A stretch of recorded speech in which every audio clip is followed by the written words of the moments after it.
Hi there. So this year I am going to be growing out a crop of onions for seed, and this is my string of onions that I harvested last fall. And sort of right as I was harvesting the onions, I decided to go ahead and save some for seed.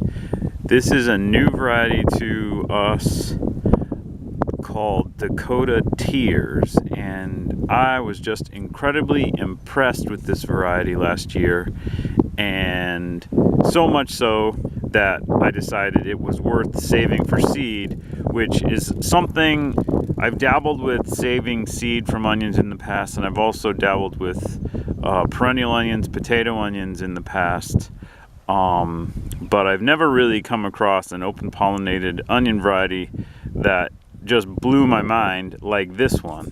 And I kind of ran across it by accident because the first seedings that I made of onions in 2018, I made kind of at the standard onion seeding time in February, I believe, and the trays of seedlings just never did well, which has always been a problem for me, where my seedling onions just sort of don't germinate well, and then the seedlings are very wimpy and they don't thrive, and then I end up with a very small number of onion seedlings.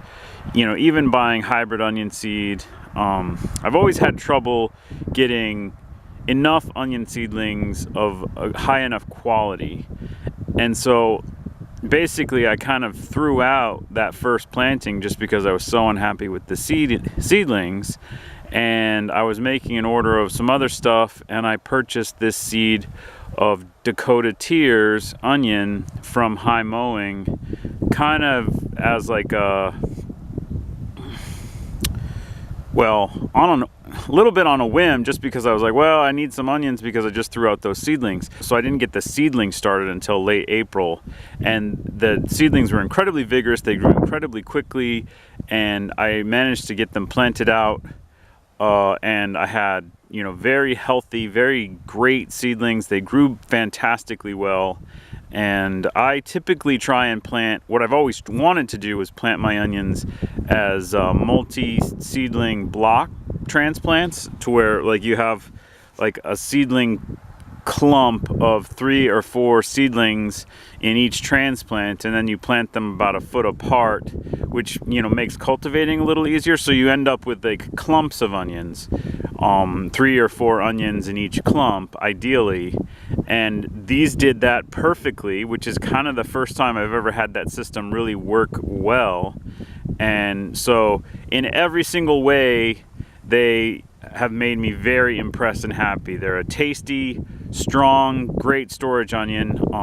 Here it is. It's the last couple of days of March, and I've had this string of onions hanging in the spare bedroom closet, which is kind of the coldest room in our house typically, but it's not by any means ideal onion storage conditions, and they're in great shape. There's one onion here that you can see has sprouted, and so I will not be planting that one just because I don't want to encourage early sprouting.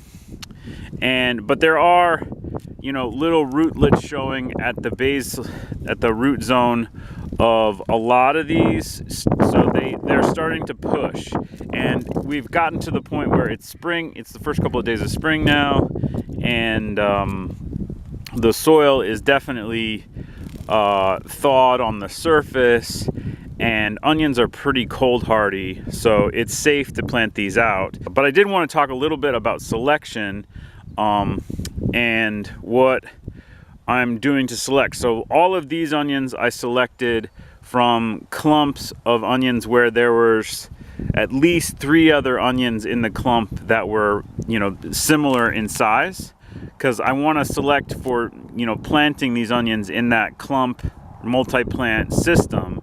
So I want onions that are happy being in a clump with other onions. And I also have been, selecting, I selected a little bit for shape. Like this one, you can see is kind of long and cylindrical. I'm not going to plant this one. The rest of these That one I'm probably going to plant even though it's not quite the right shape, because this is the first year. But going forward, you know, this is kind of the shape that I'm looking for. And I think I will also store more onions, because you can see some of these are not showing the rootlets yet. Like this little one here doesn't have any rootlets poking through. It's not splitting the wrappers. Whereas, you know, like this one, you can see the little rootlets breaking the skin.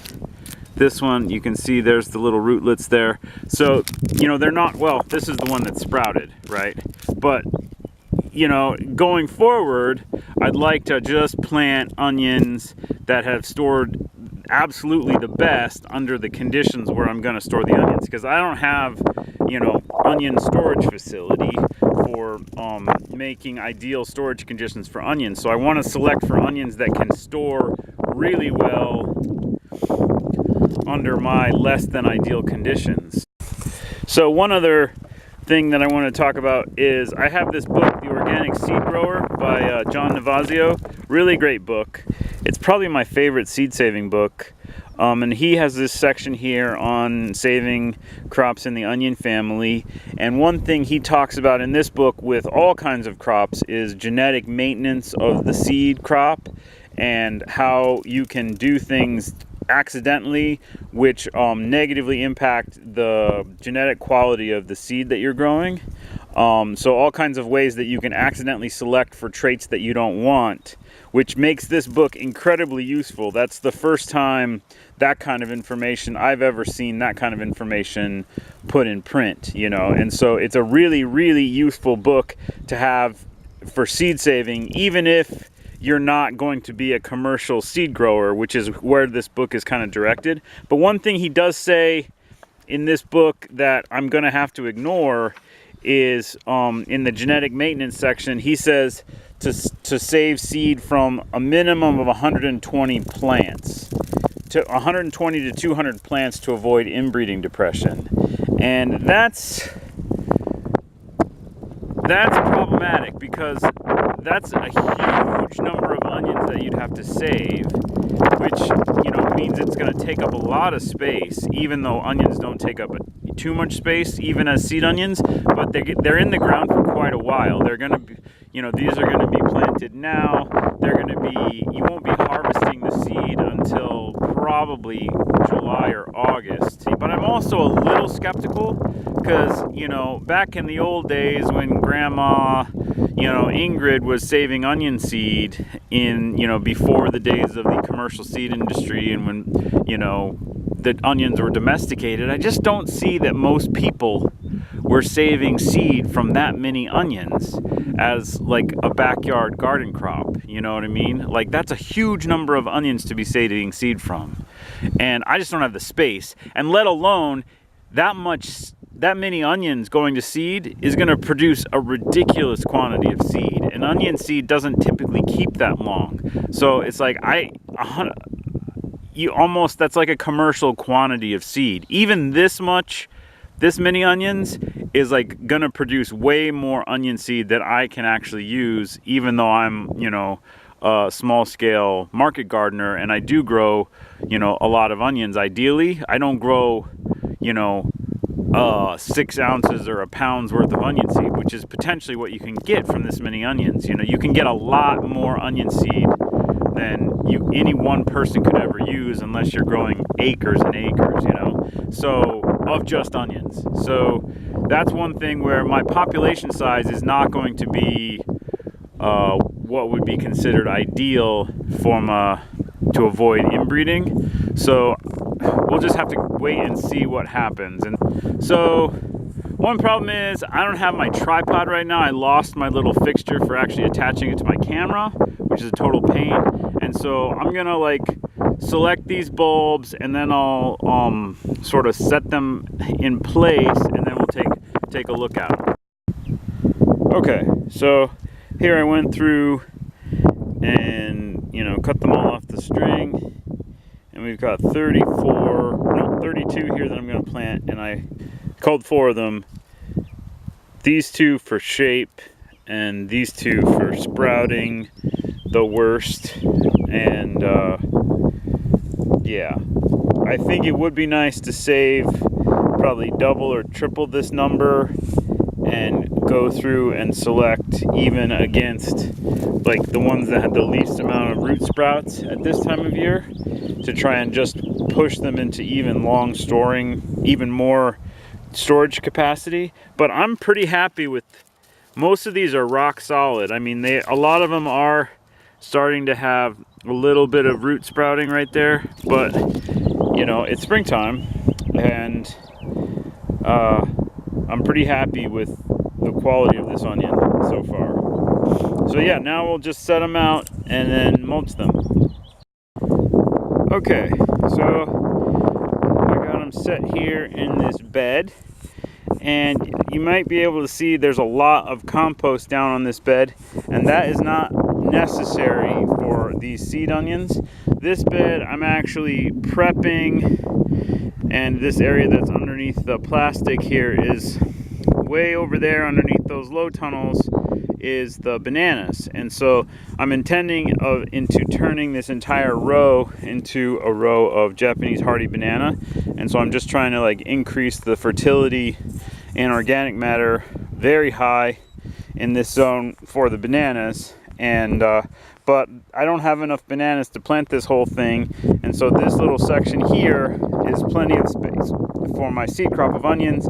So I've sort of set them out in a staggered pattern here into a block, just to help pollination a little bit. Onions are a insect pollinated crop, so you don't have to plant them in a block to ensure pollination quite as much as you do something like corn, but you know, it's easier to plant things in complex blocks, I think. So so this is like, this took up about 3 by, I don't know, maybe 12 foot, 15 foot of bed space. So you can see what I mean. Like a seed crop of 120 would probably be a whole 50-foot bed, you know. So, and that's like their minimum population size. So you can see how much that takes up. Although I guess you could plant them a lot closer, but the plants get kind of big and tall. So when they're going to seed, so I thought this was like a pretty good spacing. So I'm gonna mulch these with some leaves. I have a bunch of bags of leaves left over from last fall, and then I'm gonna put a piece of row cover on. I don't think they need row cover. They're not frost tender at all, but it's mainly just to hold the leaves down until, you know, the rain kind of mats the leaves together a little bit. And maybe I'll put some grass mulch on top once I get some grass, but you know, the grass isn't growing yet.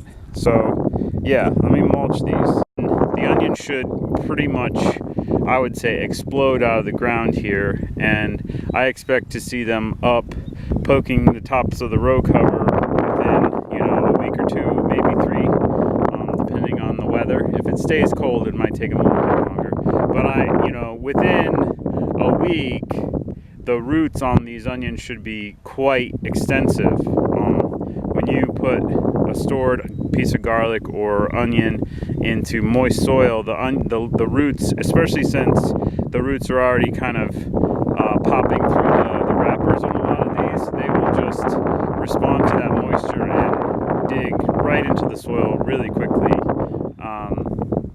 So I'll be taking this row cover off pretty soon, and then probably maybe putting a layer of straw or something else just to hold down the leaves, something that doesn't blow around quite so easily, because I don't really want to get in here and weed these seed onions if I can avoid it. So I'd like to just have a layer of mulch. So I guess I should say that the mulch is not really because the onions themselves need it. It's just because I kind of want to plant these and not really deal with them that much until it's time to harvest them for seed. I don't want to be like cultivating this seed bed a bunch of times. So I'm gonna just try and have like a permanent mulch for weed suppression, because these are going to be sitting here for, you know, 5 months or so before seed harvest. So yeah, that's kind of why I'm going through the trouble of putting the leaves down. I will keep you guys informed how they're doing, because I'm just really impressed with this variety. And but I have not saved them from seed myself, this particular variety, so I still have a lot to learn about Dakota Tears, but everything so far has just really impressed me. So yeah, okay, hopefully that was useful, and thanks a lot for watching.